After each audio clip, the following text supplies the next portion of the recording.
They've been in my fridge. Well, you saw that. Maybe you saw that polish yesterday. I had to tell them last night.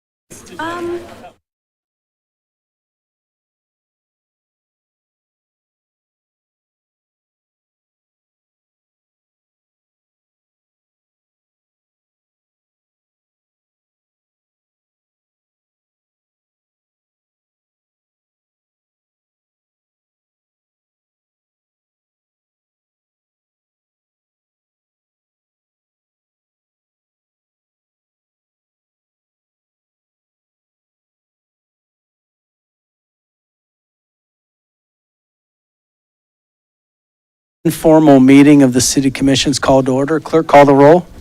Mrs. Brown, Dr. Estrop, Here. Mrs. Houston, Mrs. Tackett, here, Mr. Rue. Here. We'll go ahead and give the meeting over to City Manager. Yes, Commission, we have one work session item tonight, and with us is members of the Clark County Combined Health District to talk to us about the tobacco retailer licensing policy and enhancements. With us is Chris Cook. He is the health commissioner.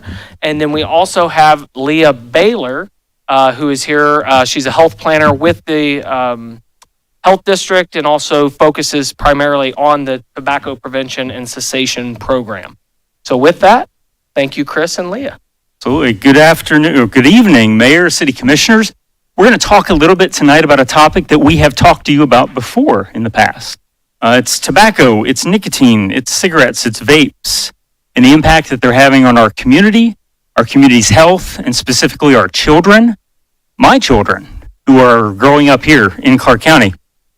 So the person that I want you to hear from tonight is actually not me. It's Leah. And Leah's going to talk to you here. Leah is one of our health planners, more commonly known as a health educator at the health department. She works in the programs of compliance education and cessation when it comes to tobacco, nicotine. She's got a little show and tell tonight too. You probably see this big tote of stuff up here. We'll get to that here in a moment. But I hope you find that impactful. She's going to share some data with you tonight as well, and some things that we hope that you'll consider going forward for the city of Springfield. Recently, Leah had an opportunity to talk to the House Finance Committee. Actually, that's tomorrow. And she talked last week to the House Health Committee. So she has been representing Springfield and Clark County very well at the state level. The TRL, tobacco retail license, it's something that has been on the books here in Springfield since 2021. And it has been a great tool for us at the health department, but I think we can go further with some possible enhancements that we're going to talk about here tonight. My hope is that you come away with two things tonight. Number one, I hope you have an emotional response, whether it's anger, disgust, sadness for our community and our kids. I think if you don't come away with an emotional response, I would encourage you to check your pulse and your priorities, because this is going to generate that tonight. Second thing is, I hope you have an appetite for action after this tonight that we'll talk about in the coming weeks and months. So Leah, all yours.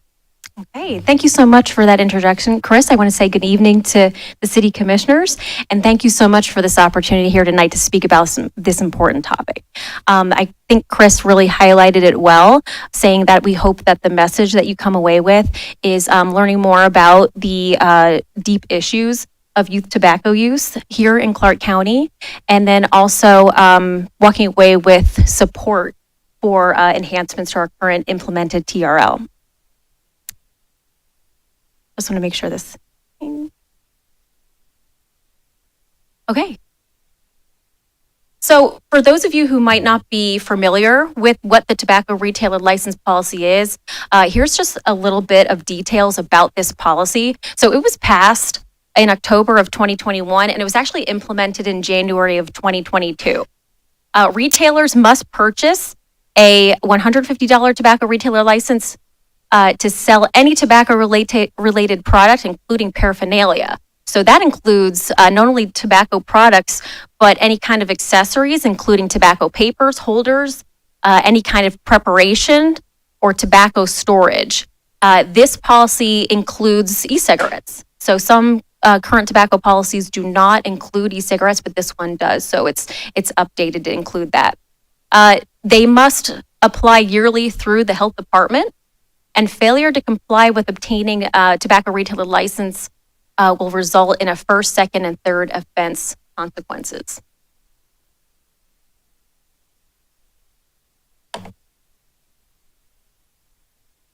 So why is this an important issue, and why is the health department really pushing to address this? So there's public health and there's community benefits. So this tobacco retailer license is really important.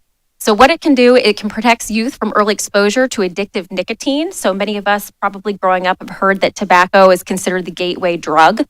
So this also enforces local responsible tobacco sales. It supports 100% ID checks for all tobacco-related sales, and encourages a healthier a community environment. It helps decrease prevalence of substance dependency in our community, hence talking about the gateway drug. Unfortunately, youth start with nicotine, and that can easily evolve into using harder substances. And it decreases healthcare costs. So unfortunately, treating tobacco-related chronic disease is expensive and can be burdensome to our healthcare system. So some of the proposed enhancements, we have a really great tobacco retailer license implemented already, but we really want to further and strengthen it. So here's some of the proposed enhancements that we're hoping to have support for. We're hoping to increase the fine to $1,000 for the second violation within 2 years. We also want to add a third and a fourth penalty consequence structure.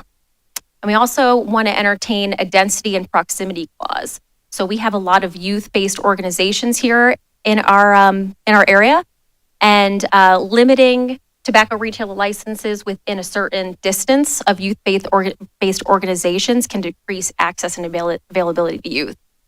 And proximity clauses, too, are important.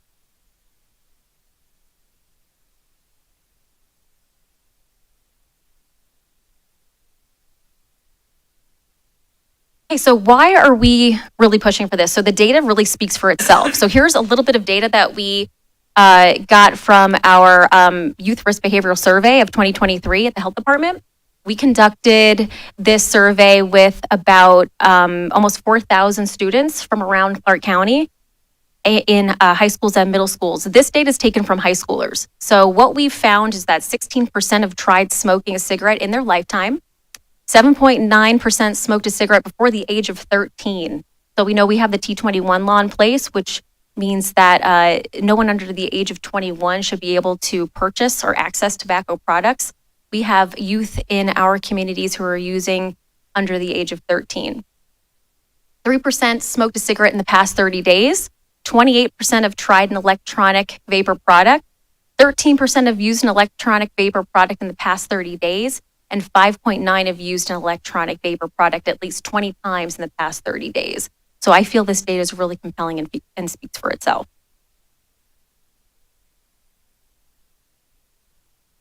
So what does the tobacco retailer landscape look like here in Clark County? We have 130 tobacco retailers in Clark County. We have about 87 tobacco retailers in Springfield City itself. So to put that into perspective of some other essential services that we can access here in Clark County, we have 15 fitness centers, 22 grocery stores, 18 child care centers, and 9 urgent care centers.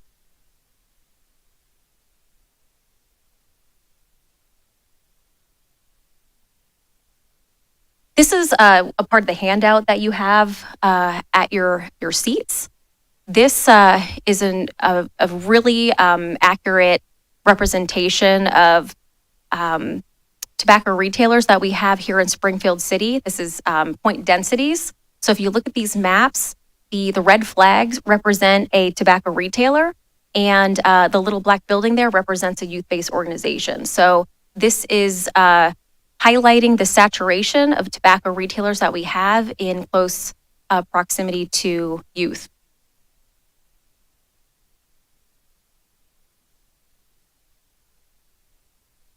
These maps highlight just kind of a further out look at the county itself.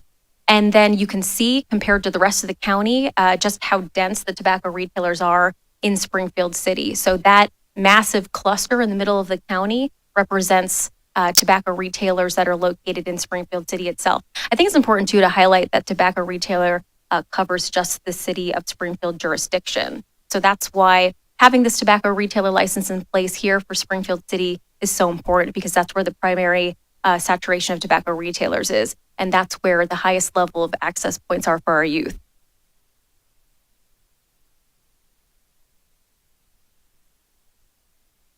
So compliance checks, we conduct compliance checks a few times a year at the health department.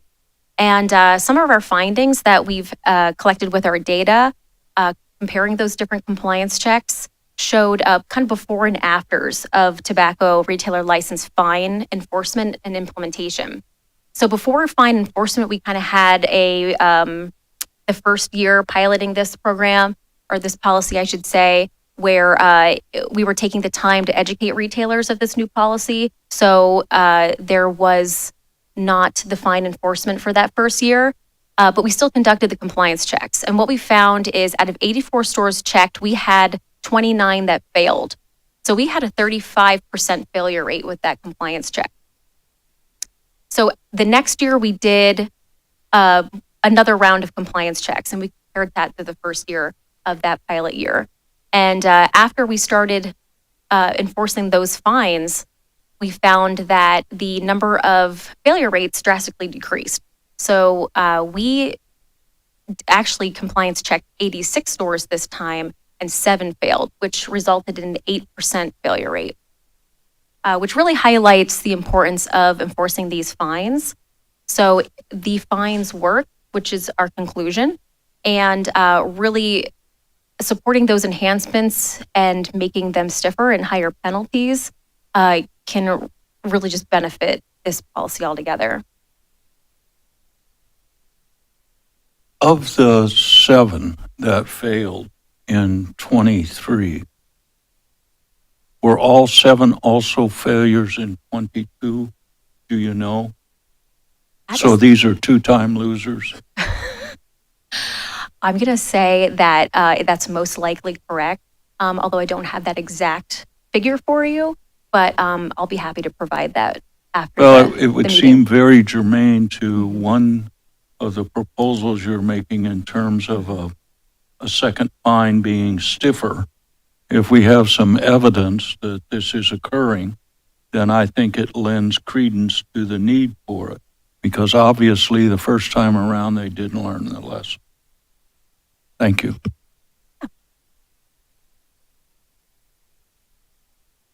Okay, so the compliance check outcome conclusion is that number of compliance check failures significantly improved from 35% to only 8% compliance failure when fines were enforced through the TRL.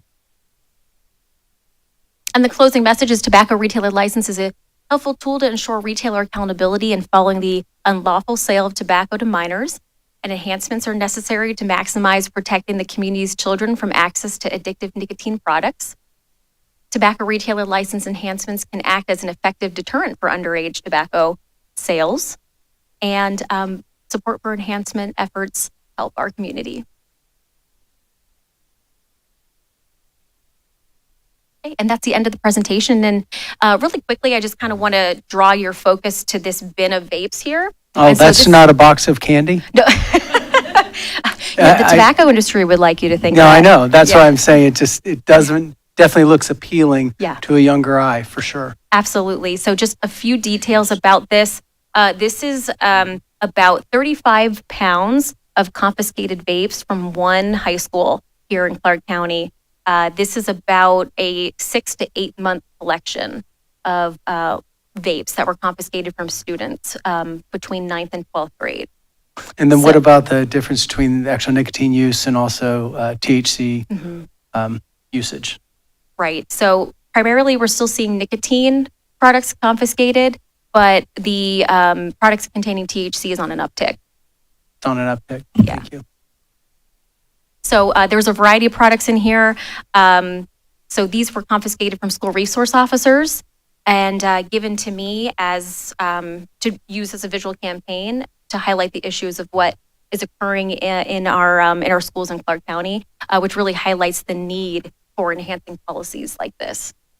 I know that when I talk to school administrators and school resource officers and teachers, they're pretty much, they're at a loss on what to do, and they really need help. The addictive nature of vapes is like how much stronger than an actual smoke cigarette? Yeah, How much, absolutely. I mean, like how many times like stronger the likelihood of addiction to vaping? Right. And as time goes on, these products are evolving to become more technology based. These products are starting to turn into gaming systems where they have LED screens that you can play games with each other. So the more times that you puff on a vape, the more you're interacting and earning points on this game. And then also there's some features on these products called smart vapes that they're an interactive virtual pet. So if anybody remembers the Tamagotchi virtual pets, they're now featured on a vape, where the more that you hit the vape, the more that it's feeding your pet and playing with this pet. So the tobacco industry would like you to think that these products are designed for adults, but I think the design behind these products speaks a different story. I'm a former cigarette smoker. I quit November 7th, 1989, at the urging of my wife and daughter. I know how addictive cigarettes are. I can't even imagine how addictive vaping must be. But I know how hard it was to give up, and anything from my perspective that we can do to protect the young people of our community, we should take advantage of it. I am pleased with the results. And I hope by adding some of the things that you have recommended, we can even improve them further. So thank you so much for sharing that with us, and also for working in this community to help our young people not get trapped like some of us were when we were younger. So thank you. I would also like to highlight that these products are increasing in nicotine content. So a traditional cigarette has about 20 milligrams of nicotine, and these products here can have anywhere between 20 and 50 milligrams of nicotine. They also contain anywhere between 5,000 to 20,000 puffs. So some of these products can be the equivalent of anywhere to 500 to 1,000 cigarettes. Now, I'll ask Leah to share. I'm looking at a couple here, like Mr. Fogg. I would say these are very affordable, unfortunately, as well. Do you know what the price is? I mean, we've had people go in and make these buys illegally. We don't have to give them much cash because it doesn't take much to get these. These products are priced between $12 and I would say $18. So under $20. And then a pack of cigarettes is what, $8? Anywhere between $4 and $6. 4 and 6. Okay.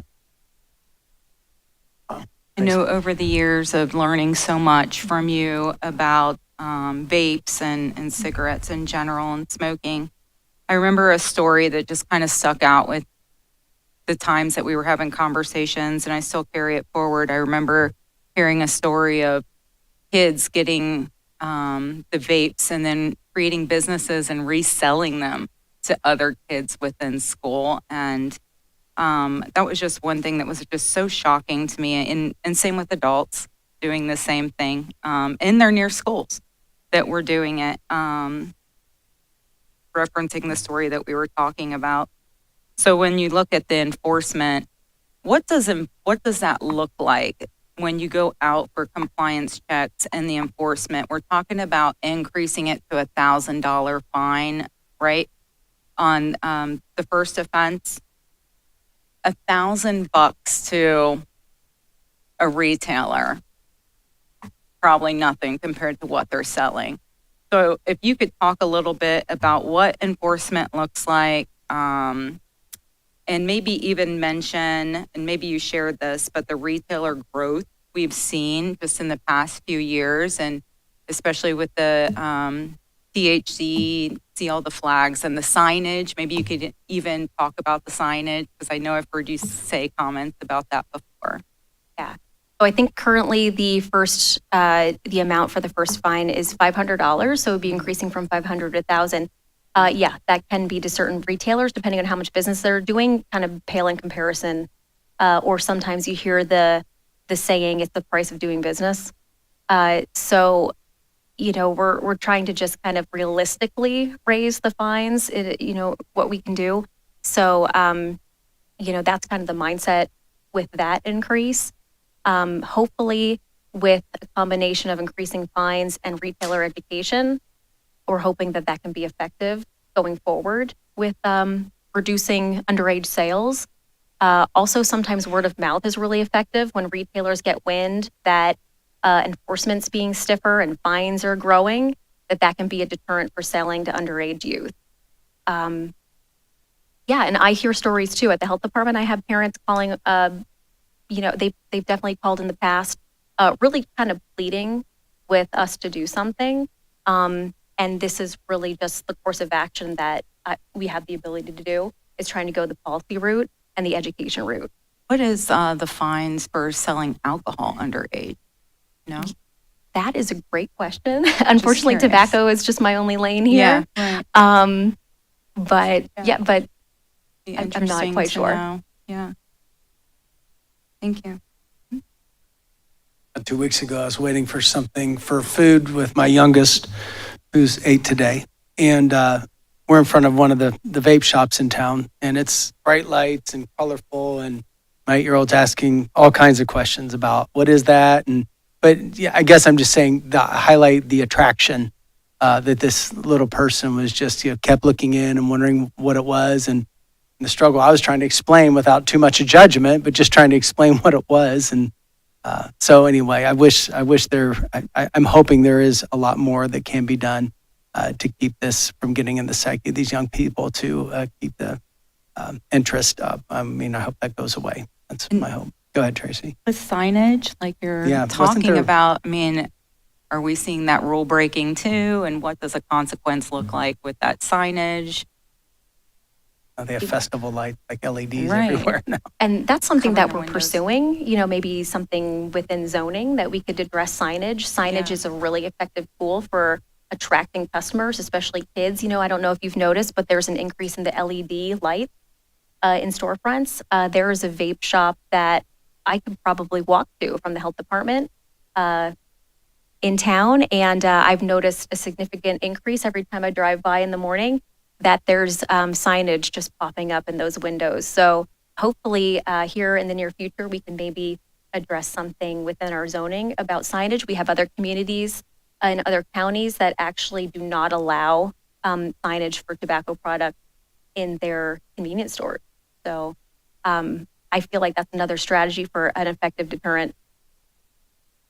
This is something the Partners in Prevention have brought up and brought to us, but we've not moved on that yet. Is that right? It's not been. It's part of, so as we are redoing the zoning code, the sign code falls within there. And I know that the piece of it, and Steve Thompson actually just shared information with Partners in Prevention the other day about how it outlines there. Okay. Mayor, you mentioned the attractiveness. You thought it was candy at first, and what you don't get up there is the smell. Now, to me, it's nauseating, first of all, but the combination of all these smells, it's pretty rough. But individually, you can't tell me that these aren't being marketed to our kids. Fruity Pebbles, come Right. on. I like a bowl of cereal, but it's, at the age I'm not eating that anymore. But And I don't think for the kids, health commissioner's going to have Fruity Pebbles. But No, anyway. no, definitely not. But, I was going to ask Leah to share one more very quick quote. When we're asking kids about the ease of access, to be able to get a vape. One of them said something that was shocking to me when Leah told me the story. I had her tell it to me again because I wanted to make sure I understood what the kid really said. Yeah, so you have a postcard up there too. It was another handout that's included. And there's a testimonial on there. We did an activity with youth. It's an after school program. And it's writing a postcard to the city commissioners, just kind of telling from their perspective how easy it is to access tobacco products here in our community. And I believe the quote that Chris is referring to is that I did a presentation in one of our local high schools in the health class. And I kind of did just a very, informal poll of those students. And I asked them, I said, on a scale of 1 to 10, how easy is it for you to access tobacco products? They all laughed and they unanimously agreed it was a 12. So kids who are between the ages of 13 and 18, have incredibly easy access to addictive nicotine products here in our community. So also with these products too, they come in all kind of shapes and sizes too, and a lot of them look like toys. I have a vape here also that looks like a keychain teddy bear. So these products are really designed to be concealable too, which some of their names are actually, a brand is called Hide. So I don't necessarily think that to me resonates that that's designed for an adult. So these are really addictive, easily concealable products that are very colorful. They have really fun flavors, and our youth are just kind of like moth to flame with these products right now. Any other questions from commissioners? What's the call to action, Chris? Go ahead. No, please, go ahead. The call to action is please support the tobacco retailer license enhancements. I really think this is a great benefit to our community and our youth and, making an investment in the future of Clark County. We have a lot of folks coming here with a lot of different issues. And I just wanted to say that I brought a sheet. This is all of your elected officials and who you can write in contact with anything that you want with your concerns, or give them a high five through the mail if you'd like. But this is a good tool to have to contact your representatives for this issue. Thank you. Mayor, I just want to end with, I don't think I'm being overly dramatic when I say our kids are under attack. And it's our job to do anything that we can to give them every opportunity to be healthy for a very long time. Absolutely. Thank you so much for your presentation. Thank you. Okay. We'll just. That's our only work session item tonight. Great. We'll start the formal meeting in just about a minute or 2 minutes. Do we want to adjourn? Yeah, is there a motion to adjourn the work session? So move. Second. Been moved and seconded. Clerk, call the roll. Dr. Estrop, Yes. Mrs. Tackett, Yes. Mr. Rube. Yes. Okay, we'll start in just 2 minutes.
Two.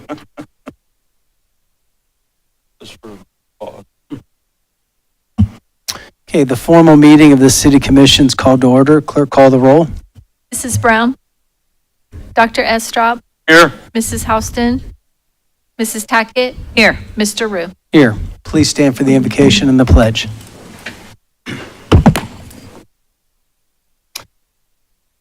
Dear God, we thank you for the beautiful day today. We ask that you give us guidance and wisdom tonight. Help us govern the city with integrity.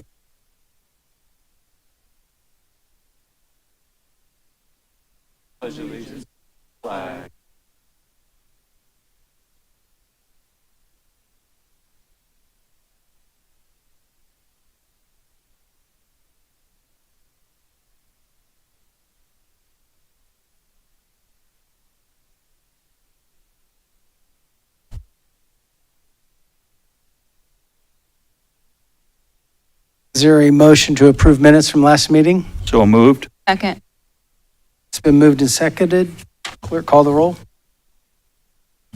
Mrs. Tackett? Yes. Dr. Estrop? Yes. Mr. Rue? Yes. We're going to begin with audience comments. Before that, I have a statement we'll read, and then we'll continue. The City Commission remains committed to creating a conducive environment for constructive, productive, and dialogue and engagement for our community. Public comments will remain at the beginning of our legislative meeting, followed by the passage of the minutes from the previous meeting. Those wishing to speak must fill out a comment card and provide their name and address for the record. A state-issued ID or driver's license must be provided when filling out the card, and only those residing in Springfield and Clark County will be eligible to speak during the public comment period time. Comment cards will be accepted up to 15 minutes after the start of the formal meeting. Those who are determined to have provided false information will be ineligible to speak at this meeting and the next regularly scheduled commission meeting. We're truly committed to making this meeting environment where people have an opportunity to share their ideas, thoughts, and concerns. While honoring First Amendment principles, the City Commission reserves the right to regulate the time, place, and manner of public comments to ensure the proceedings remain orderly, respectful, and conducive to constructive dialogue. While we fully respect the First Amendment rights of all individuals, disruptions or any conduct that impedes the orderly progress of the meeting will not be tolerated. Should any individual be escorted or asked to leave due to a disruptive behavior on 3 separate occasions, they will be notified that they are considered trespass and barred from attending further City Commission meetings. After the public comment period, City Commission may respond to matters brought forth during the public comment period and will also direct to the city manager and the staff to answer questions posed during the public comment period. Please note that personnel matters are not a commission-related item. If a question asked requires additional research from the city manager and staff, they will follow up with the individual within the next several business days and also post those answers on the city's website. With that, we'll continue and go into public comment. To ask Dion Green of 1776 South Limestone to go to the microphone, and you'll have 3 minutes. I know I was going to be first. Good evening. Evening. Good evening. The reason why I'm up here today is I was reached out by some concerned citizens that have children that goes to Kenton Ridge, that their child has been threatened by other students with gun violence, but also in the midst of creating that conversation, I started to get more family members that reached out that was saying what their kids has been going through. One thing that I can share to not take lightly, August 4th, 2019 was a mass shooting that happened in Dayton, Ohio, which claimed my father, Derek Budge's life. And that shooter showed all those things in school and it got denied. So, and then later on, August 4th, he ended up taking 9 lives. So just because this situation didn't occur then, don't mean that it won't occur later. And not just for the safety of the students, but for the teachers and everybody in there. So what the families have been talking is saying that they have not been getting response from the superintendents from Northeastern. So, I'm just here to see how do we get a conversation because especially to be in the county, we know guns are very loosely out there. And for a child to say that they're going to use a gun to shoot somebody else means that they must have access to that. So we can't take any threat lightly just to be safe. And I just want to make sure that that child's getting the proper help that he needs to be able to protect himself and others in life, but also to protect kids that are there in that facility. So That was really my reason of really coming up here to really speak on behalf of the families. I do have one of the family members here today, and if he decides to speak, I would let him speak his name and his child. I would not do that on behalf of him. But that was pretty much really what I wanted to come down here and really speak on, because that situation kind of takes dear to my heart, because I know the signs being noticed but being pushed under the rug and nothing happening until something happens. And if we can be preventative, why not? Instead of being on the news for something happening. And Thank that's you. my time. Thank you. Thank Moses Young, PO Box 75.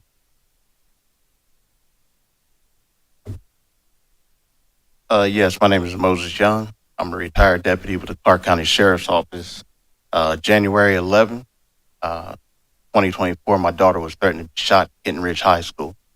The teacher failed to report it to the school resource officer. She also failed to report it to the principal.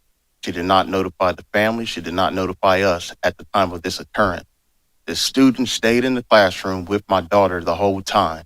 He never was removed from the classroom. They took and notified me at 6:30 that night via Parent Square text message. Now, I don't know how y'all feel about that, but for me, that's inappropriate. It should have been taken care of in a timely manner. That young man should have been removed from the classroom. We all should have been notified, including the principal, school resource officer, us, and the other parent, which that never happened. Nothing ever came of the situation. They left the young man in the classroom with my daughter for the remainder of that school year. I've been fighting with them, trying to get a meeting with them, and they refused. I'm bringing it to you because you know as well as we know we have a problem with violence here in Springfield, Ohio. I'm tired of sitting around and being quiet. At this point, I'm taking a stand for the kids. You see something, say something. I'm tired of sitting back and being quiet, and I will no longer do that. I've went through the process. I've talked to the NAACP. I've talked to the Clark County Sheriff's Office. Even the city of Springfield knew about it. A commissioner knew about it, and nothing was ever done with it. Hopefully, you guys can pick this up. I'm trying to figure out how we can solve this problem so this doesn't happen to somebody else's kid. And it's not just about my kid. I feel numerous reports from several parents complaining about them having to relocate because their kids are being bullied, intimidated, harassed, and something has to be done with it, period. I know that if that was a little boy in that classroom, that would, if it was my son that would have threatened somebody else's daughter, it would have been handled completely different. I put almost 17 years with Clark County Sheriff's Office. I demand some respect at some point in time. I dedicated my life to this county. I dedicated my life to this city. I would prefer that somebody step up, please, and speak out on this. So I'm just not doing this on my own. That is my time, and I appreciate it. Thank you very much. Thank you.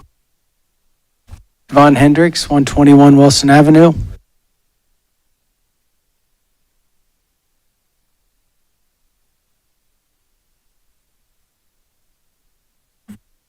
Hey, how's it going? I wanted to bring some matters to the table today. You know, I'm glad they was talking about the youth because that's what I wanted to talk about. You know what I'm saying? The violence has to stop. The bullying has to stop. Of course, at that school, that was something that I wanted to talk about, but they really talked about it all, so I don't need to talk about it.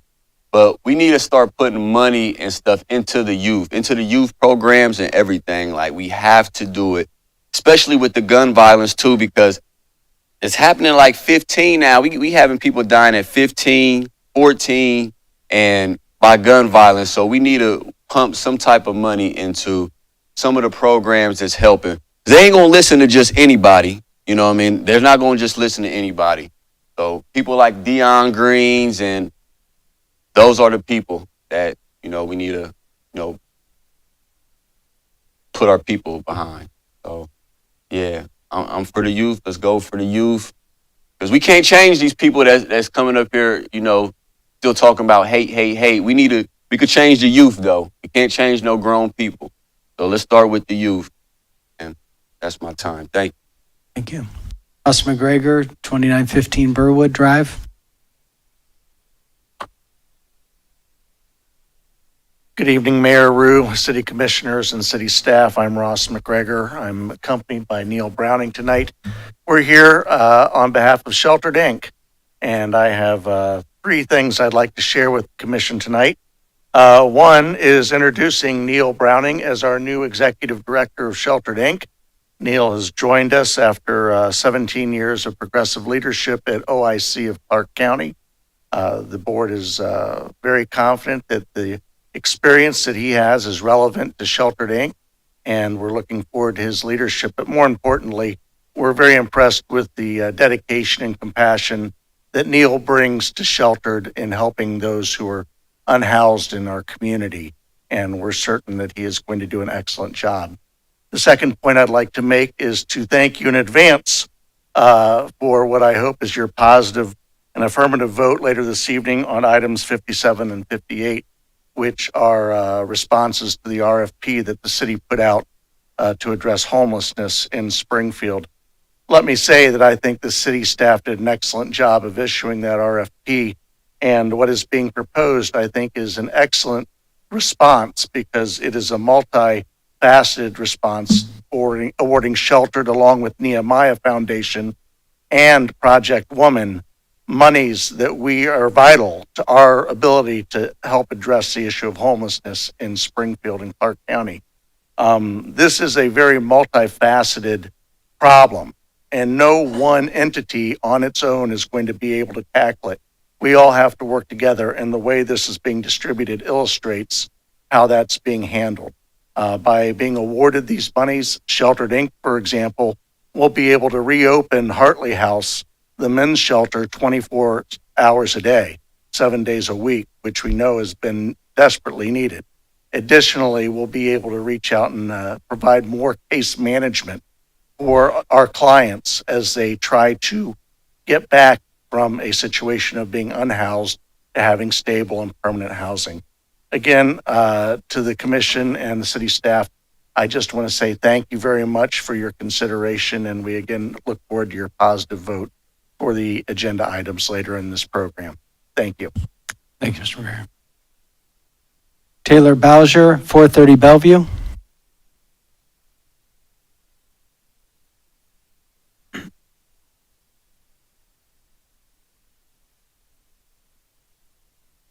Thank you all for having me.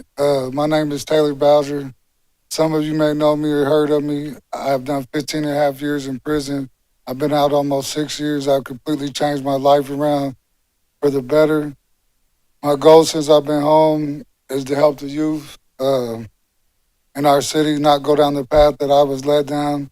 In the last couple of months, I've had the pleasure to be in contact with Joe Hunter at the juvenile and have spoke about the kids with some of the interaction kids have also, and the pleasure to speak with Caleb Perkins at OIC. Collectively, as a city, I would like to see what we can do to get these troubled youth on a better path.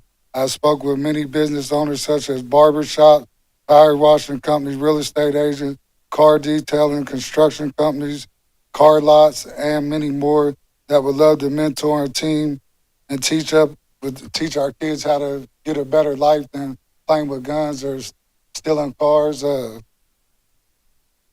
went down to the juvenile, and one of the kids asked for a bike. He wouldn't steal cars if he had a bike. So I told him when he got out, I'd buy him a bike. I just think that this city's going real bad, and these kids need saved, man. I don't want to read from this no more. I really just want help. I got a kid that's 17 years old. He's printing these shirts out. He's wanting to do better. He's making everything he can to change, but he can't get a job. He's been locked up. He got so many tardies at school, nobody will hire him. I'm a felon. I went through the same thing. I still get looked at because of my tattoos and the way I walk and talk. I still get down talk. But I've been out for years, off parole, own my own business, pay my taxes, and still get looked at. So these kids need a youth center. They need a community center. They need something that's going to save them. If not, we're going to have a bunch of dead kids or kids doing numbers bigger than they're alive. I've watched it happen. I don't know what else we can do here, but I really want to be tied in with everybody that's for the youth. I think we're focused on a lot of things in this city that really don't matter because these kids are what really matters. Before long, these kids are going to be brainwashed, just like the lady was showing with them vape. it's really easy for them to walk in any store and buy it. They got games on. These kids are getting weapons that you put a switch on that people in the military have. How is that possible? What can we do to solve it? I'm willing to put every bit of time I got to help. And I don't know what else to say in the last minutes, but I hope to get some feedback. Thank you. Thank you. Douglas Carpenter, 241 South Plum Street.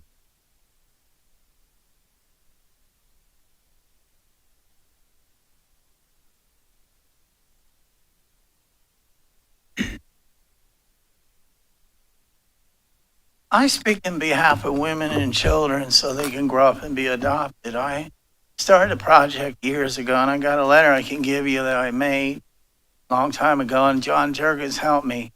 I'm trying to get that motel, and I want to, if people would sponsor doctors and everybody so we can save newborns from being aborted. And that's what I do to help children so far. We've saved 11,000 baby girls and boys from being aborted, and so the grandparents took custody. And that's what I've done. And I'm struggling with it because you get criticized, you know, and it's been popular over the years because I started that right, you know, to everybody had the right to live, you know, and it's called something that black people took over the word I started. I'm kind of nervous, but anyways, I need you guys' help to help us to get that started in a hospital for the newborns so you stop aborting them. And I've been doing it for years, and some of the places help. I've been all over different cities, Kentucky, West Virginia, and Marietta. And I'm kind of nervous, and I want to get it started so we can keep saving, because the heartbeat helped us save him, you know, when he started years ago.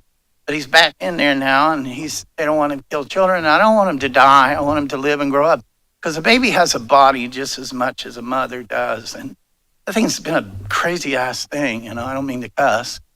But I want that motel so we can do that and get the hospitals involved and people so they can grow up and work with lawyers, which I work with John Jurgens with it. And so far, it's been all right until some guy at the tax place messed 501c3 up. But I still have my license, and I want to get things back on track, in which that's what I'm trying to do with my house and everything. And I know my house is valuable. I'm behind because of the nonsense, but I wanted to use it so we can get things going and help our children to grow up and be adopted, still of aborted. And I don't know how you guys think in your minds, but the babies have bodies as much as the mother. And that's what I'm trying to say. But he also talked about another thing. I wanted to get a family amusement park started too, which I work with Checkers and different people along with this project to help parents and kids to work together so all this nonsense would stop, keep them away from drug addicts, drug people. So parents and kids work together, which I almost got everything to work out until somebody messed it up. So if you can help me straighten it up and get my 501c3 back, and I got my license, I paid for it, but John Jurgens is the one who helped me. And I kind of called the Bar Association so I can find out what was going on with the whole thing. And they said the tax place kind of messed up. And I need help because I don't want to see them going back to abortion. I really appreciate it if you would really help get that motel and get it going. And it's on the back of your card. Thank you for speaking. That's your time. Yeah. Jessica Schaefer, 511 North Claremont. Hello, commissioners and residents of our community.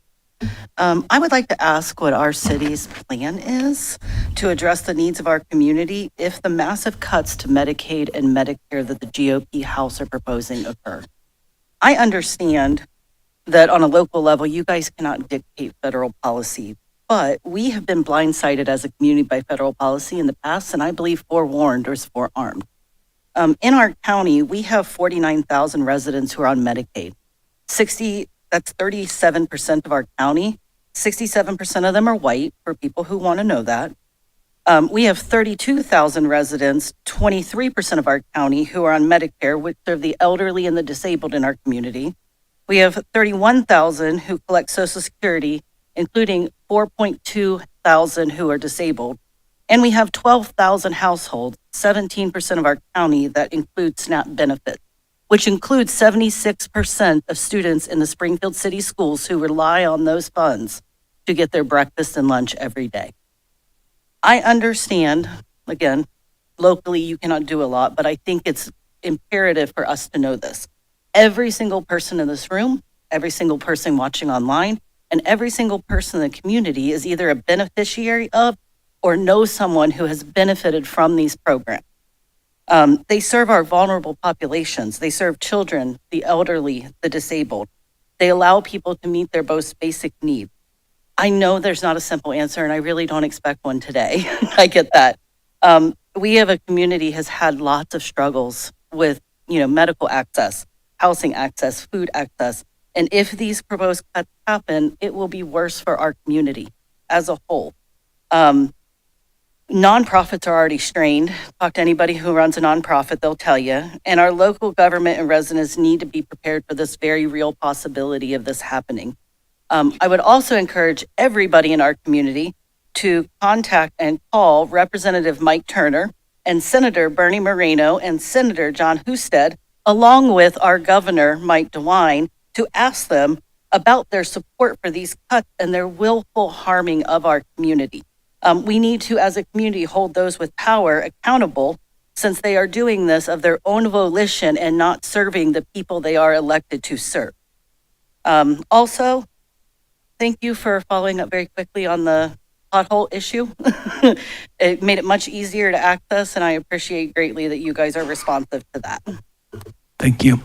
Beth Donahue, 220 Montgomery Avenue.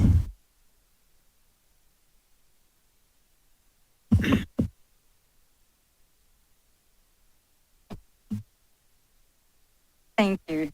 During your time in office as mayor and city commissioner, arrests, Springfield had 513 domestic violence arrests in 2024, the highest ever in the history of the Springfield Police Department. In fact, in 2015, Springfield had 1,758 domestic violence incidents, yet Springfield Police Department accomplished only 432 arrests. Injury. Severity of injuries to victims from domestic violence is at the highest levels ever in the history of Springfield. In 2022, 71% of victims were injured. 2023, 71% were injured. And in 2024, 67% were injured. Domestic violence impact on minority community. 24% of victims were minorities in 2014, non-Caucasian. 37% of victims were minorities in 2023, non-Caucasian. That is a gain of 13 percentage points. And in 2024, 35% of victims were minority, non-Caucasian. Underreporting of domestic violence by Springfield Police. From 2014 to 2024, SPD underreported 439 domestic violence incidents on minorities, non-Caucasian. The data I referenced was recently released in March 2025 by the Ohio Bureau of Criminal Investigations, OBCI, Attorney General's Office for Domestic Violence Reporting. So my question to you, Mayor, City Manager, Police Chief, which lie should I believe? The lie in which you cite data that shows you underreported domestic violence incident, or the lie which OBCI cites domestic violence incident? Thank you. Thank you. Sika Darby, 2160 Columbus Avenue.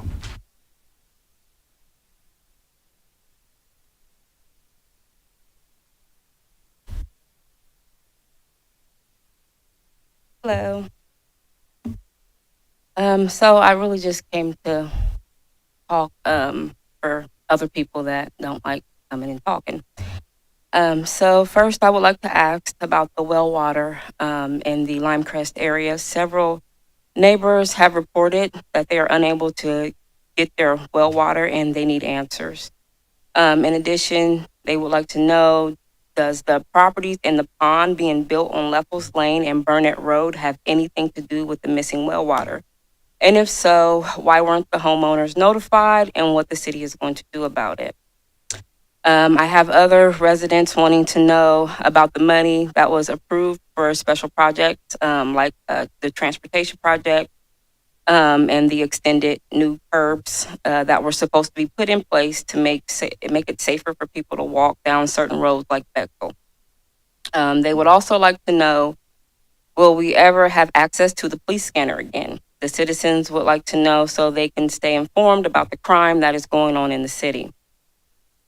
They would also like to know where our tax dollars were being put towards for 15,000 plus immigrants that Mr. Rue, you stated in the Anderson Cooper series episode, Why Springfield, that you had to take our tax dollars to care for the immigrants.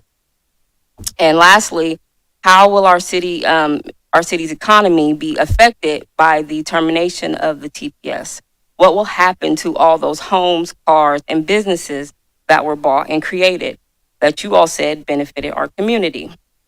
Now, my opinion on these questions that were asked is that if the water was taken from those citizens, it needs to be returned immediately. And any money that was supposed to be towards any special programs or anything, that needs to be returned as well. Now, the police scanner, I can understand at certain extents because some people were pulling up to crime scenes and it can be unsafe. So I don't really have too much to say about it. Now, as for the taxpayer dollars going towards the immigrant care, if they came here and you had to provide assistance for them because the federal government was not giving you any funds, that's fine. But because you all, I believe, received funds, the citizens just want to know, are they going to be getting that money back? And as for the immigrants having to return home and leaving our city, I believe we do not know what to expect. But we do know that we work, we hustle, and we pray. So for Mr. Heck that stated nobody wants to work in Springfield, that was insulting to citizens that work their butts off, 12-hour shifts, 4 or 5 days a week.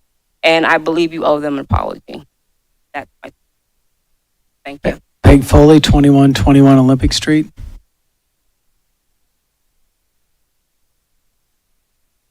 Thank you, Mayor Rue, commissioners, and city employees for your service to our community. I commend the city on filing the lawsuit against the hate group that threatened our community last fall. And I agree that hate, intimidation, and violence have no place in Springfield.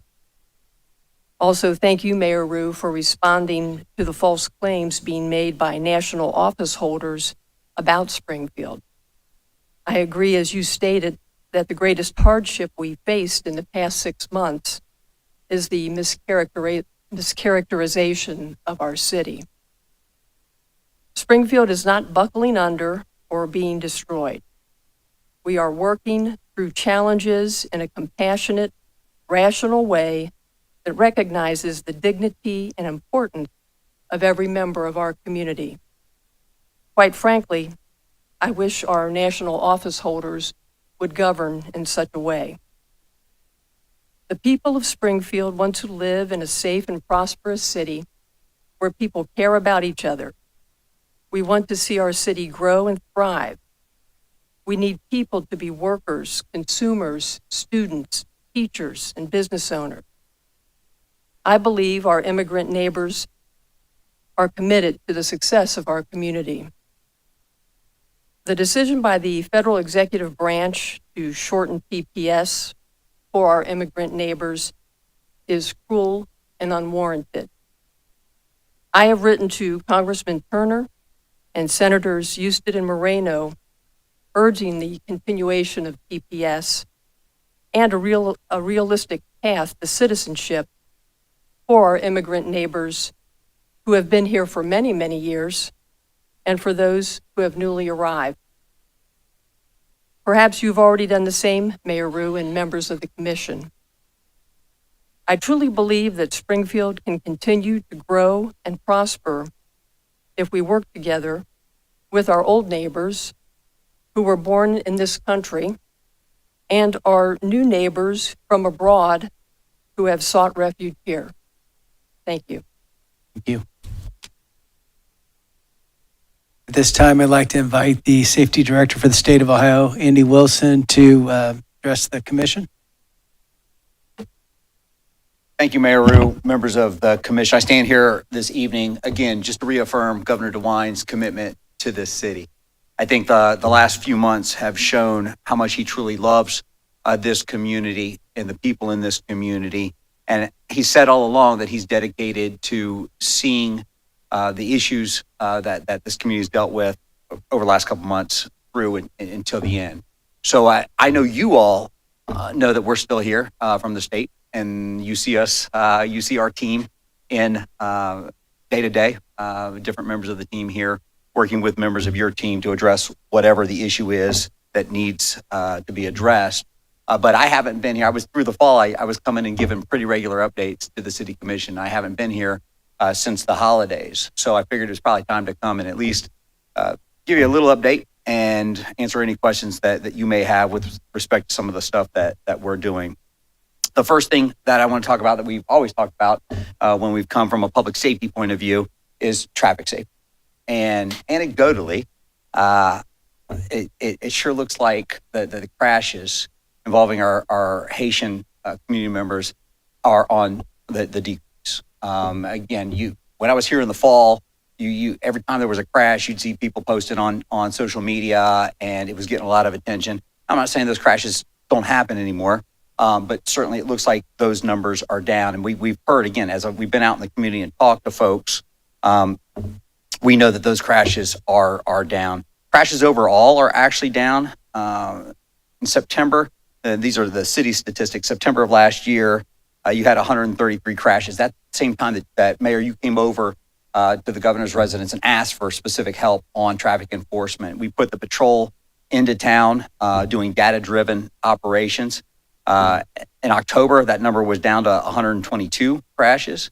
November, it was down to 112 crashes. Now, again, these are crashes across the board. Our crash data doesn't give us ethnicity or nation of origin or anything like that. This is all crashes. And it can be the smallest vendor up to something that sends somebody to the hospital. That's what these numbers are. December, that number jumped, which you would expect with bad weather, up to 154. But then it was back down in January to 122, and then February, 101. In addition to the enforcement actions, and again, the enforcement action that the patrol had here, I used to give stats about that from September 11th, when we started the surge, and then we ended the surge at the end of October. But through March 10th of 2025, we've had 2,067 enforcement actions. Those are actual tickets issued. And again, that was all data driven. And then 1,595 non-enforcement actions. That's where a stop was made or an assist was made, where a warning or some other help was given. In addition to the enforcement, we have done a lot in the driver's education space for our Haitian community members. We developed Haitian Creole adult driver ed curriculum. We actually created Haitian instructional videos that were the cartoons. We worked with the Haitian leadership, and they talked about one of the ways they learned in Haiti was a cartoon character called Joel. We were able to use our studio at Public Safety to kind of model that learning process, and we put a bunch of driving safety or driver trainers video out into the Haitian community using animated videos. In addition to that, we rushed the simulators into the community. We have 12 simulators that are strategically positioned across the community. We continue to get use of that, although we'd like to see that use increase. Simulators in the Haitian churches, simulators at Clark State, simulators at Job and Family Services. And again, we would like to continue again, for everybody in the community to push folks that they know, and it doesn't just have to be Haitian drivers, anybody you know who could use some time behind a driving simulator to be safer out on the streets.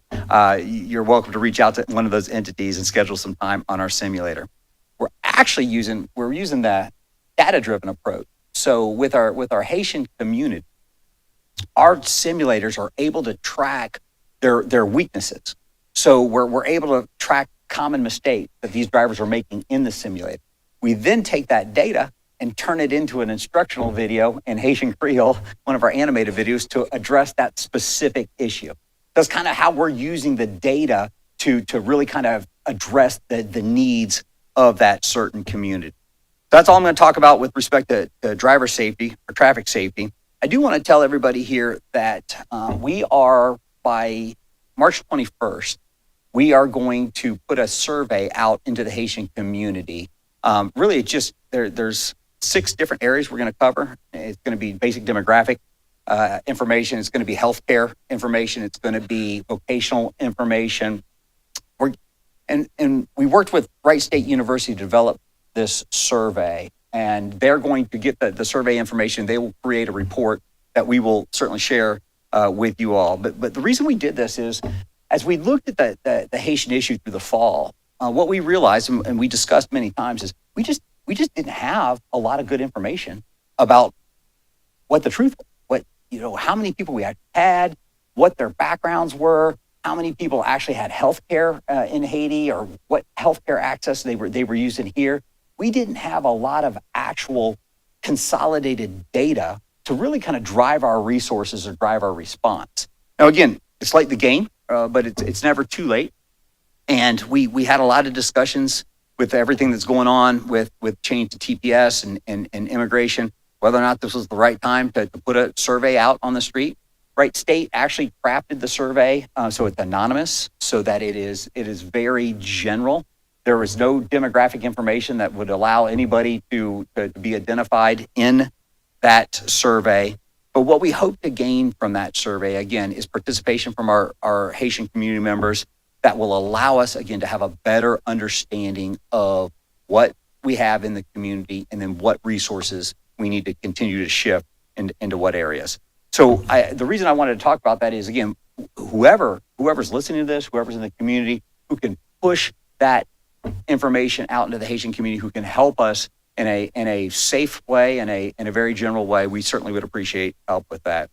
Do you want to talk about healthcare, primary care? I know that was an issue that the governor wanted to deal with through the fall, that we needed to deal with. And the goal, again, was to, when you have that many new citizens coming in, or that many new folks coming into your community, it just creates pressure on your infrastructure. And we know healthcare infrastructure was an issue. Again, we had the mobile clinic. They set up a permanent clinic that sees patients 2 days a week. I don't want to steal Chris Cook's thunder, but that permanent clinic is getting ready to change. It'll be established in a bigger area where they can see patients 5 days a week. And again, it's open for everybody. It's not just open for our Haitian neighbors. But the goal, again, is to relieve pressure on the emergency department. Again, if you've got a broken arm or you got stitches or something like that, you don't want to go sit in that emergency room for, I'm just making this up, for 2 hours or whatever, because there's so many people in there. So we're looking to relieve pressure on areas where we can relieve pressure. So this, we fully expect the fact that this new clinic will be open 5 days a week will help take some of those folks who are going into the ED, emergency department, and treating it like a doctor's office. It'll take some of that pressure off. We're doing that, again, the same thing with all of our government service offices, the BMV offices, the schools. We put a lot of our translation devices into those areas, again, just to relieve pressure and increase efficiency. So that is our update with respect to the Haitian issues that we've been addressing. And again, the governor remains committed to that. The only other thing I say is, every time I come here, it seems like there's an opportunity for me to speak on something not related to the Haitian issue. We talked about driver's ed in schools when I was here in the fall. I heard the comment earlier about the bullying situation in schools. And somebody said this, I can't remember what speaker said it, but with our kids, we need to see something, say something. And in the Department of Public Safety, the Ohio Department of Public Safety, we have the Ohio School Safety Center. And that School Safety Center does a lot of great work with our kids. We have student ambassadors. We have liaisons who are very active actually here in Clark County. But we also have the Ohio School Safety Tip. And that number is 844-SAFER-OHIO, 844-SAFER-OHIO, 844-723-3764. And our liaisons get out into the schools and they push that information to kids, because, again, the best way to deal with a school shooting is to prevent it from happening first. And we have folks, again, who are designed, we have experts who are committed to working with our schools to do everything in their power to prevent these situations from happening. We also have behavioral health assessment specialists. They'll come in and they'll teach behavioral health assessment, so that when you can actually assess these threats. So again, I just want to do a plug for that. That is all I'm going to talk about today, because I feel like I could ramble on forever for you. But it's good to be back here with you. And again, I just want you to know, and I think you know, that Governor DeWine is truly committed. I just want to say, again, convey our thanks and appreciation for his ongoing support. I think that, like I said, other governors in the United States need to take a page out of their playbook, out of the governor's playbook, and how he supports communities like Springfield when they go through issues and concerns that were put on them. So thank you. Dr. Estrop? Andy, please express our sincere thanks to the governor for putting money where his mouth is in terms of driver education. The budget he submitted to the General Assembly for the first time in a number of years includes money for driver education, and it's a start. And I'm frankly pleased that Springfield could help bring that issue forward, the need for it across the entirety of the state of Ohio. We're delighted to see the governor supporting that position and suggesting funds for it. So please express that, our sincerest thanks. Thank you, Dr. Stroud. We again, at a meeting in the fall, we sat here and we talked about putting driver's education back into the schools. Went back to talk to the governor. He was already on it, because I think he and Mrs. DeWine took driver's education from, I think, their gym teacher or something. And so I echoed your sentiments to him, and everywhere he's gone since. Everywhere you go and you talk to people, are like, well, why isn't driver's ed back in school? So again, the budget reflects his desire to make a move to do that. Thank you. Thank you. Hey, I know that probably the commissioners have some comments from, thank you, Director Wilson. Thanks for coming. Have some comments. I know Dr. Estrop has one, but I just, there were several things I want Brian to address with the concern about the Limecrest issue and things like that. I know you can bring that up.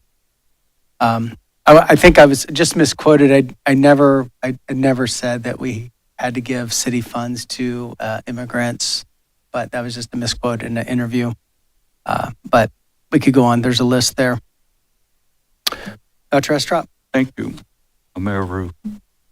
In terms of the issue at Kenton Ridge, let me try to help you point in terms of the right direction. I appreciate you bringing the subject forward to us tonight, because it's an issue that frankly is affecting all the schools, not only in Clark County, but across the state and nation. It's something we need to be concerned about. Former superintendent, I lived with the nightmare of the potential for that at any point in time. In terms of Kenton Ridge, though, in specific, if you're not getting the conversations that you want to have from the superintendent, he worked for the Board of Education of Northeastern. We have no authority as a city commission over Kenton Ridge or any of the Northeastern schools, or for that matter, even over the Springfield schools. There are separate boards of education. In fact, Mrs. Foley sits on the Springfield board. But you need to get to the board for the Northeastern School District, and they meet at least once a month, perhaps more. My guess is you could go to their website and find out when the board meets. The superintendent is not responsive, then I would suggest you ask to meet with the board or the board president. If that doesn't produce anything, you can then go to the Ohio Department of Education and file a complaint with the state against that district. Okay? The other person I would suggest you may want to talk to is the sheriff, because the school resource officers who work at Kenton Ridge are not members of Springfield Police Division. They are deputies of the sheriff's office. So I would suggest that you talk to the sheriff and in terms of what the school resource officers are doing in the county. Because again, we have no jurisdiction there. We can't help you much other than helping to, in general, this is an issue worth pursuing and having conversations about, no question whatsoever. In terms of the lady who brought up the federal cuts, I talked to Representative Mike Turner's office today. And I said, what do you know, to one of his staffers, about what's going to happen with the federal cuts? And he said, frankly, we don't know. That's our representative. And he said, things are changing very quickly. What is potentially true today may not be true tomorrow. I think you're going to see some individuals in our community who are going to try to put together organizations and agencies and governmental units who could be affected by the cuts. So we can take a look at this from an entire community perspective, as opposed to, well, these cuts just affect schools, or these cuts just affect Rocking Horse, or these cuts just affect the city. Individually, we're not as strong as we are together, where we can say to the community, this is what's going to happen with the schools, this is what's going to happen to Rocking Horse, this is what's going to happen to the city, and so on. So we have a clear picture of the impact on this entire community, as opposed to bits and pieces. So I think you're going to see that effort start to percolate in Springfield.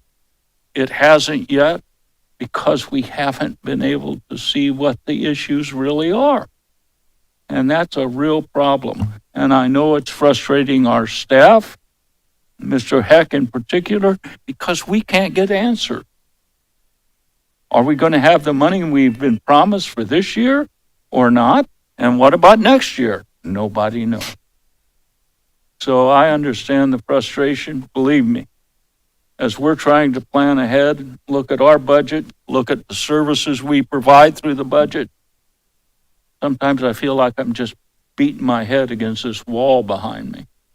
So thank you for bringing that up. Ma'am, please don't make comments. Thank you.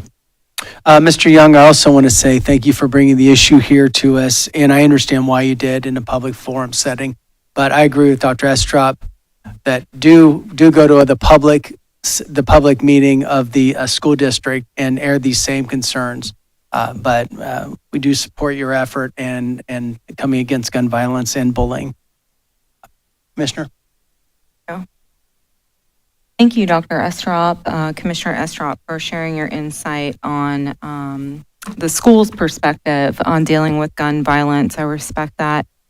When I first took this position last year, I remember thinking, and Dr. Estrop and I had a conversation as I was listening to the folks coming in. I'm like, oh my gosh, there's just so many things. I don't know how, as a single commissioner, you organize this, you decide what to focus on.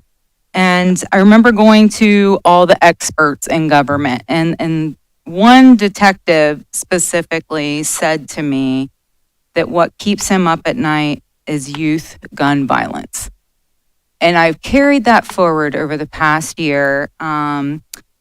Working with OIC, I want to thank them, working on that grant that they received to help with the youth gun violence. Caleb was just here and provided us an update, and I know he is all about involving the community and other organizations to do collaboration in regards to the youth gun violence. I know that I'm scheduled to go at the end of the month to tour the juvenile court system and meet with the judge. I would love to just become more informed, right? This is what I did with the homeless, and this is just the other issue that I feel very passionate about. And as we're going through things, and we talk about the need for more positive community events for kids, families, us, even adults.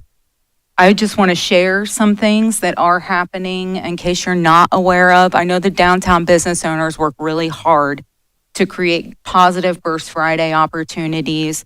And if you haven't seen this yet, this is one circulating right now. So this is the First Friday Downtown Springfield Passport. And this is good till the 14th. You get a passport from one of the downtown merchants and you can get it stamped. And then there's like all kinds of prizes you can win. So you have till the 14th for this. So thank you to the folks that worked on this for downtown. I also want to mention that the Community Health Foundation has their annual event of celebration on Thursday, April 3rd. You can find out more information on that at Eventbrite. We have the Golden Egg Hunt. So on April 18th, that's a Friday night, 6 to 8 in downtown Springfield. This is our 6th or 7th year, I think, that we've had this.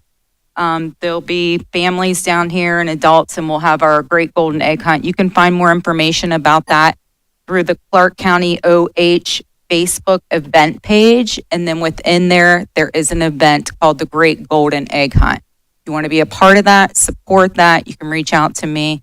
I'm the organizer. I want to thank the citizens that reached out about the beautification. I think I brought it up last meeting or the meeting before. We had like 20 people contact me that want to help pick up trash, be a part of, going forward and beautifying our city this coming spring and beyond. I want to thank the folks that came in tonight. It's impactful when you share the data and your stories. They go so far. They're important to hear and to share. And then last but not least, I just want to give a shout out to small business owner Delightful and her act of kindness that she shared with us. Thank you. I also want to thank Mr. Bowser for coming in and sharing his heart for the youth. I know there is a minimum of a handful of individuals that have reached out to me to get together and talk about some youth initiatives. Not just talk. These are guys that have been passionate as long as you have and longer, and for very similar reasons. Don't want to see them either going down the same path they did, or just want to do what they can to prevent. And so, if I could I've got your information here. I'm probably going to reach out to you, and I'm going to talk to those individuals and see if we can get a group together just to talk about that. I know that several commissioners are concerned about this, and it is a very large problem. Will a youth center completely solve youth gun violence? No, but I know it shows that the community cares, or a youth initiative. So this is something we're all passionate about, or we all care about. It's a very, very big concern. I'd like to ask City Manager to go ahead and answer questions that were specific to some city data. Yeah, I'll try to address some of the things that weren't brought up already. Thank you, commissioners. One, I did, Mr. Bowser, I heard you mention Caleb Perkins and so forth, and that gun violence initiative, which is great. And I know a piece of what that group, which is a collective, collaborative working towards, is looking at some type of youth / community center type thing. So would love to plug you in and get you more involved and have your contact information and can share some additional information and get some feedback from you. As far as the Medicare, Medicaid, I know commissioners talked about talking with our legislative body, but also I wanted you to know we are working locally, meeting with our partners, specifically in the healthcare side. I had a meeting just yesterday with Rocking Horse, and that was one of the things we talked about. There's a lot of executive orders coming out and trying to understand and follow and how they're going to impact and trickle down at the local level. And so try to work with those providers to understand what impact that has for them. Certainly Rocking Horse, that would be a significant impact because they provide a lot of services to those that are utilizing Medicaid and Medicare, but also our Mercy Health has a significant number that utilize Medicaid, Medicare. And so just understanding their impacts and then how we can advocate for them. And we have next week, we're actually, as a part of Ohio Municipal League of city managers and stuff, we have staff attending lobbying day up at the State House and have an opportunity to talk with our reps, Bernie Willis and Kyle Kaler, because the state, they do with the money that they receive from the federal for Medicaid, Medicare, but they also run the programs at the state level, and so we can work with them on some of that as well. I did want just to ask, Beth brought up about the stats and stuff. I would like if maybe before the end of the meeting, Allison or Jeff or both could get with you just to understand when you talk about underreporting, just so we can understand what your stats are showing as it relates to underreporting, so we can have an understanding, because data needs to be apples to apples, and we just want to understand what you're looking at, what we're looking at, and so we can have those conversations. As it relates to the well water issues in Limecrest, that is outside the city in terms of our service area. The county utilities does do that. I'll ask our service department to do some further digging and research into that. Don't know if there's an impact as it relates. I think what she was referring to was the Sycamore Ridge housing development. If there were any impacts as they had to do some pumping of water as they worked on their project. So I'll ask our staff to look into that and contact Chuck Bauer with the county utilities to have a conversation to understand a little bit greater of what the issues are with the well water. There was a question brought up about money for special projects. Bechtel Avenue sidewalks was one of those. Again, that is a federally funded project that we are doing. That funding becomes available state fiscal year 27, which is July 1 of 2026. That project's still in the works and under design and working through that. And so the idea is to have that project hopefully either the end of 26 or into 27 when that money becomes available. And I think that covered most of the questions that came. Excellent. Dr. Astrup. Thank you, Mayor Rube. I failed to express my appreciation to Ross McGregor for introducing us to Neil tonight. New leadership for Shelter Inc. And certainly I hope we can take positive action to award them the contract under the request for proposals. But it was great to see Ross and Neil here and saying how they wanted to work with us and other organizations to address the whole issue of homelessness, because the issue is very complex and it's not an easy solution, and it requires a lot of organizations, agencies, and levels of government participating in the solution. So, Ross and Neil, thank you for being here, and we certainly appreciate it and look forward to working with you. Thank you. We're going to go ahead and push through straight into first readings. I'm going to ask the city clerk to go ahead and begin reading first readings by title only.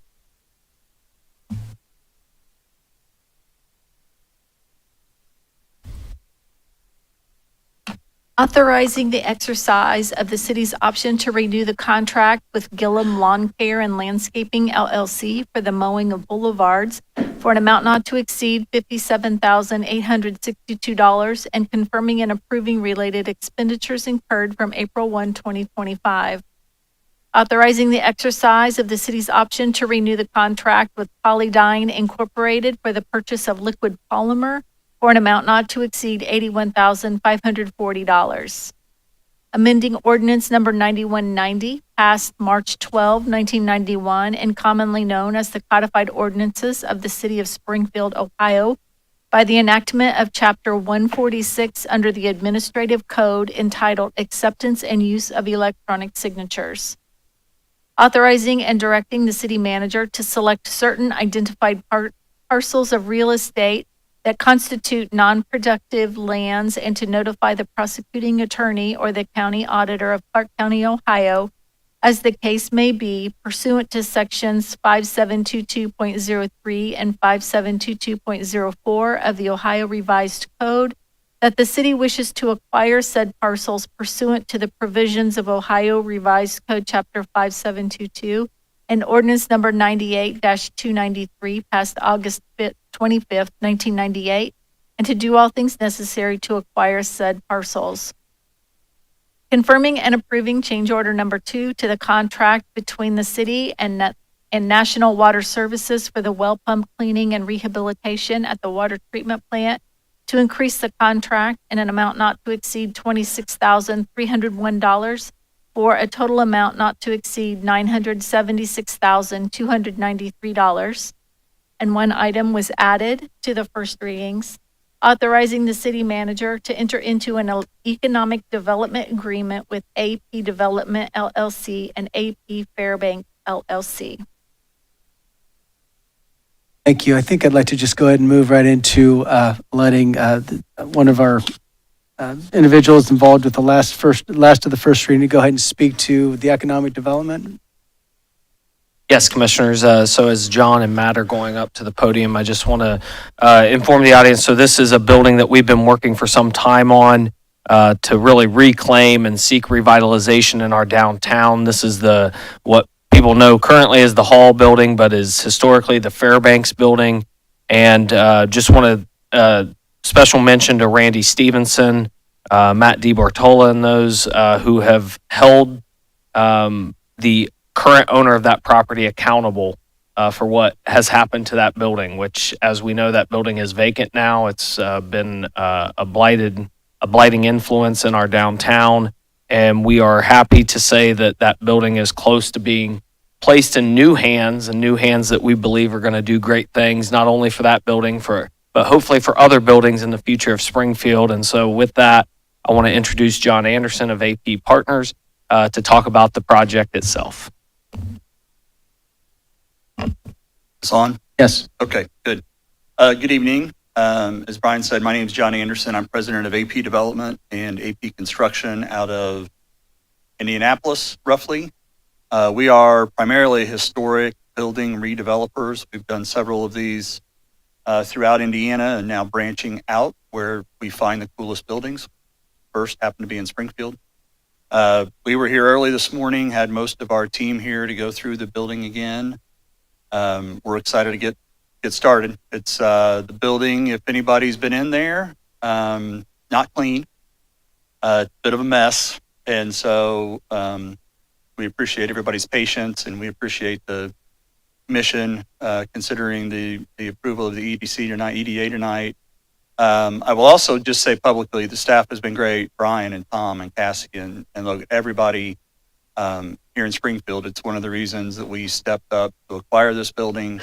It's the reason we looked at some other buildings while we were here today. We're excited to be here and excited to work together to bring this beautiful building back to life.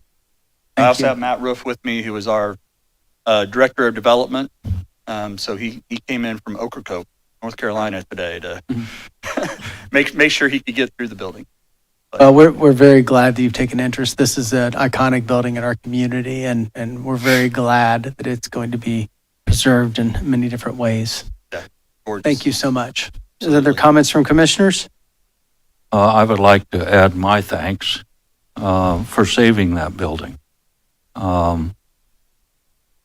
What plans, can you share with us what plans you have for the building at this point in time as you look ahead? What are you thinking? What are you considering in terms of how the building will be used? I can tell you it'll be mostly multifamily apartments on the upper floors. We will have some Main Street, Fountain Street retail. Some unfortunate things have been done to this building over the years, and we're going to dig into that and figure, I don't know what that wall in the back is supposed to do and what behind that. So we're going to get back to the essence of the building, get it cleaned out, take everything that's been added over the last 100 years that shouldn't be, and then build it back. Great. Right now, we're thinking somewhere around 80, 90 apartments, but that's why the architect's here today, because the narrow side of the building, it's pretty skinny. And so it's not nearly as big as it looked, unfortunately. But those are the plans right now. And the way we rehab buildings, everything gets restored. So new HVAC, new electrical, new plumbing, new Energy Star, new everything. But then we save everything of historical significance. And we hope once we get to the bottom of however many layers of flooring are in that place, there's marble, terrazzo, and hardwood. That's the plan. So maybe they did us some favors by putting 7 layers of linoleum over the original floors.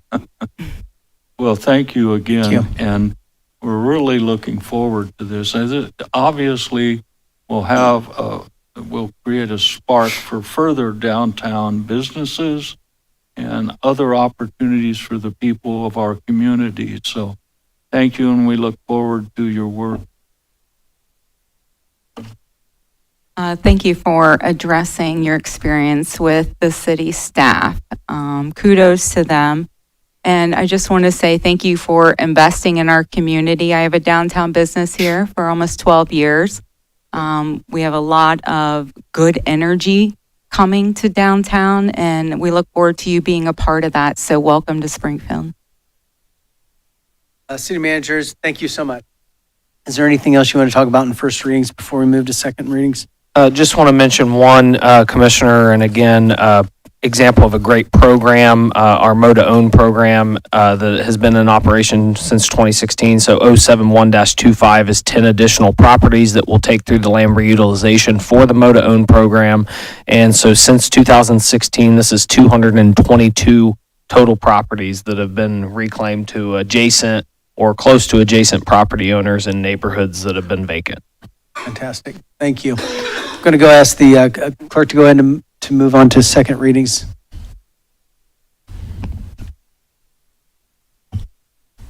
Authorizing the exercise of the city's option to renew the contract with Smart Bill Corp. For utility bill printing and mailing services for an amount not to exceed $440,000. So moved. Second. Been moved and seconded. Are there comments from commissioners? From the audience? Clerk, call the roll. Dr. Estrop? Yes. Mrs. Tackett? Yes. Mr. Rue? Yes. Authorizing the exercise of the city's option to renew the billing services agreement with Acumed Billing Incorporated for medical billing services and accounts receivable activities for an amount not to exceed $140,000, and confirming and approving related expenditures incurred from July 6, 2024 to the effective date of this ordinance. So moved. Second. It's been moved and seconded. Are there comments from commissioners? I was just wondering if Mr. Heck might tell us, or Katie might tell us, what are we getting back in terms of this billing? So Acumed is our provider for our medical billing services for our EMS runs. So they are handling the accounts receivable, ensuring we are collecting those revenues as well. We competitively procured this a couple of years ago and are now exercising that 1-year renewal. We have seen an increase from our previous provider in revenue collection. So when our EMS units go on a run, we bill the insurance company of the person who is that, am I understanding that? Yes, correctly? Commissioner, this is the medical billing company that pursues that Okay. billing. Very good, thank you. You're welcome. Comments from the audience? Clerk, call the roll. Mrs. Tackett? Yes. Dr. Estrop? Yes. Mr. Rue? Yes. Authorizing the city manager to enter into amendment number 2 to the Clark County City of Springfield Geographical Information System 2021 to 2025 consortium agreement with the Board of Clark County Commissioners, Clark County, Ohio, and the Clark County Auditor for the Shared Geographical Information System to increase the agreement for an amount not to exceed $25,781.80 for a total amount not to exceed $270,219.80 for the 5-year term. So move. Second. It's been moved and seconded. Are there comments from commissioners? From the audience? Clerk, call the roll. Mrs. Tackett? Yes. Dr. Estrop? Yes. Mr. Rue? Yes. Approving and authorizing the execution of a tax increment financing and cooperative agreement by and among the City of Springfield, Ohio, the Melody Park New Community Authority, and 40 Partners LLC for its designee to provide, or its designee to provide for development in the city. So moved. Second. It's been moved and seconded. Are there comments from commissioners? From the audience?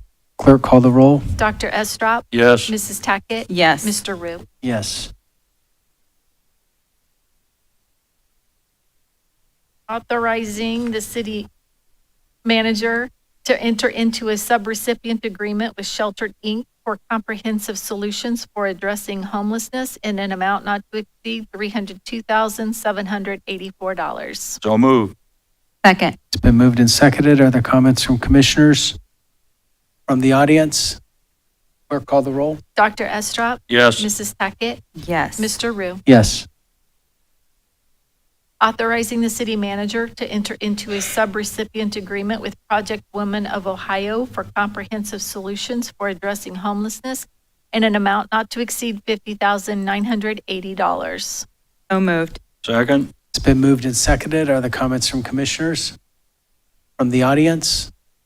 Clerk call the roll. Dr. Estrop? Yes. Mrs. Tackett? Yes. Mr. Rue? Yes. Authorizing the city manager to enter into Amendment 1 to the subrecipient funding agreement with Springfield Promise Neighborhood, extend the period of performance to June 30, 2025, and confirming and approving related expenditures incurred from January 1, 2025 to the effective date of this ordinance. So moved. Second. Been moved and seconded. Are there comments from commissioners? From the audience? Clerk call the roll. Mrs. Tackett? Yes. Dr. Estrop? Yes. Mr. Rue? Yes. Amending Ordinance 9190 passed March 12, 1991, and commonly known as the Codified Ordinances of the City of Springfield, Ohio, by amending certain provisions of Chapter 1380 entitled Administration of Vacant Property Registration Program.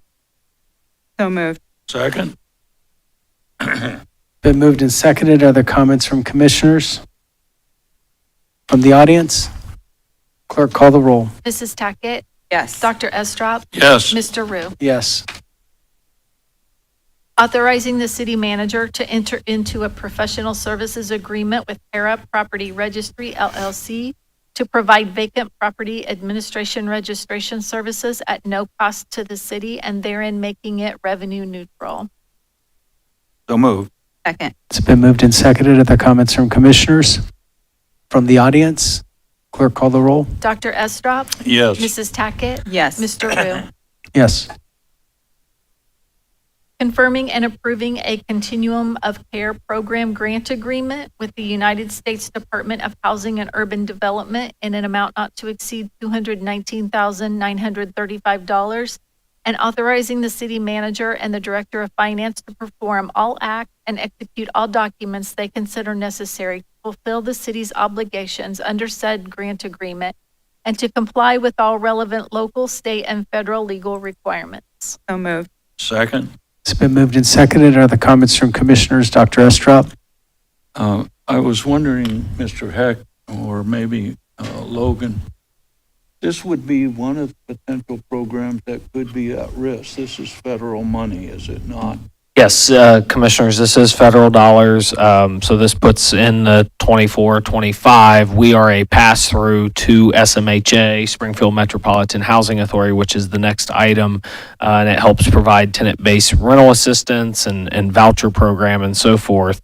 And so, yes, this potentially is one of the items that could be reduced, cut significantly, or eliminated. And so it certainly our community utilizes this. Again, we pass the money through to SMHA as the partner, and we'll see what remains. Mention what SM. Yes, SMHA is our Springfield Metropolitan Housing Authority, so the public housing authority for our community. Very good. Thank you so much. The comments from the audience? Clerk call the roll. Mrs. Tackett? Yes. Dr. Estrop? Yes. Mr. Rue? Yes.